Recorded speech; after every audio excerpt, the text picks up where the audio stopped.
Ketika Allah menciptakan Nabi Adam alaihissalam, maka Adam melihat di langit dan di bumi tidak ada seorang pun yang sejenis dengannya. Keadaan ini membuat hatinya gelisah karena tiadanya teman yang sejenis dengannya. Suatu hari tatkala Nabi Adam sedang duduk, tiba-tiba ia mengantuk antara tidur dan bangun.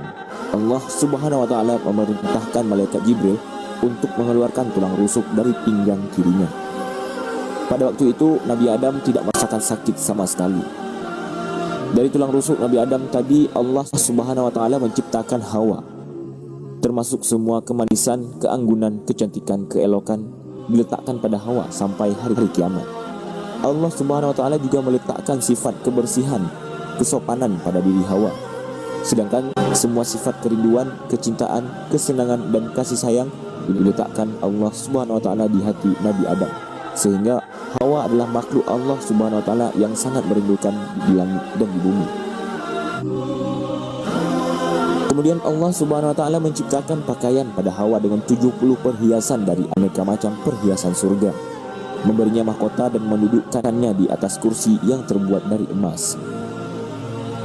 Ketika Nabi Adam bangun dari tidurnya, Allah Subhanahu wa taala memperlihatkan Hawa kepada Nabi Adam. Maka Nabi Adam bertanya kepada Hawa, "Siapa engkau ini? Dan untuk siapa engkau diciptakan?" tanya Adam. Hawa menjawab, "Aku diciptakan untukmu." "Kalau begitu, kemarilah engkau," pinta Adam. "Engkau sajalah yang kemari," kata Hawa. Akhirnya Nabi Adam berdiri menuju ke tempat Hawa. Dari kejadian itu, akhirnya berlakulah adat kebiasaan dengan perginya seorang lelaki menuju ke tempat seorang wanita. Lelaki yang mengejar perempuan atau lelaki yang mendatangi pihak perempuan. Setelah Nabi Adam dengan Hawa dan hendak memegang tubuhnya, tiba-tiba Nabi Adam mendengar seruan, "Wahai Adam, tahanlah dulu. Sesungguhnya pergaulanmu dengan Hawa masih belum halal kecuali dengan sedekah dan pernikahan." Kemudian Allah Subhanahu wa taala memerintahkan untuk menghias surga serta mempercantik Hawa. Termasuk beraneka hidangan surga juga dipersiapkan.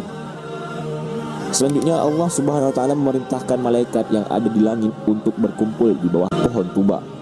Para malaikat yang sudah berkumpul di bawah pohon tuba memuji kepada Allah Subhanahu wa taala secara terus-menerus dengan sendirinya.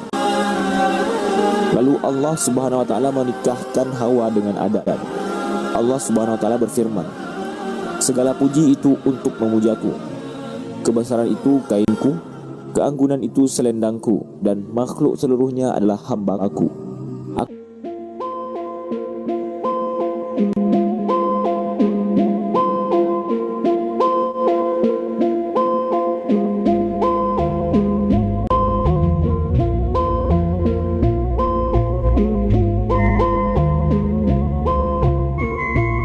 Apa yang harus aku berikan pada Hawa sebagai mas kawin?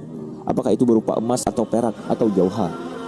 Allah Subhanahu wa taala menjawab, "Bukan itu mas kawinnya." Nabi Adam bertanya lagi, "Wahai Tuhanku, apakah aku harus berpuasa, melakukan salat dan membaca tasbih kepadamu?" Allah Subhanahu wa taala menjawab, "Bukan pula itu mas kawinnya."